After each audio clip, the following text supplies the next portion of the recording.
Hi Yr1, I'm going to read you Alma again today. This should help you with all your home learning on the Sir Jackson website. So here it goes.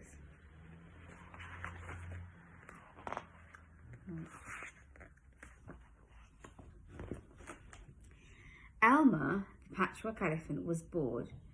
It was 2 days before another Elmer's Day parade, the day when elephants cover themselves with bright patterns. The colours were ready and the elephants were quietly thinking about how they would decorate themselves. Elmer didn't have to think. He was always coloured grey for the parade, the only grey elephant. "Time for a walk," he said to himself. As he walked, Elmer thought, "It's too quiet around here. We need a joke or something to liven things up." He came across to a pool and looked at his reflection. "Hello, Elmer," he said to himself in the water. "You've just given me a good idea." "Oh, thank you." When he returned, the others were still quietly thinking. Elmer went up to one of them and whispered in his ear. The other elephant smiled and winked, but said nothing. Elmer settled down for a rest. He had a long night in front of him.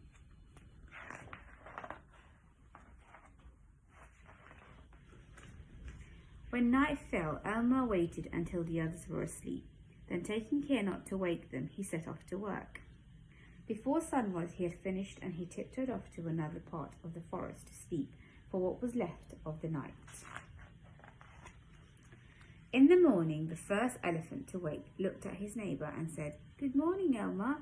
One after another the elephants woke, and as they did from every direction came, "Good morning, Alma, good morning, Alma, good morning, Alma, good morning, Alma, good morning, Alma," and so on. During the night, Elmer had painted all the elephants to look like him. Now there were Elmers everywhere, and nobody knew which was the real one. Then the elephants started to speak to each other and say things like, "Are you Elmer?" I don't know," the other might say. "I might be today, but I'm sure I wasn't yesterday." Then one of the elephants called out, "This is another Alma trick. Come on, let's splash across the river and wash off the colours. Then we'll see who the real Elmer is."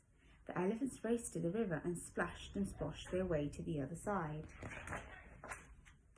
Once on the other side, the elephants stared. They were all grey. "Where's Elmer?" they asked. "Here, of course," said a grey elephant.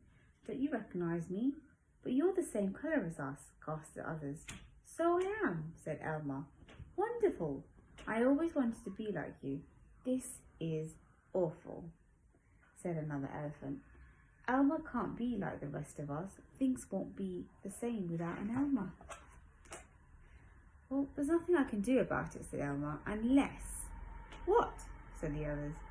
"Well," said Elmer, "the colours that washed off are still floating on the water. Perhaps if I run back through them, I may return to normal." "Try it," shouted the others.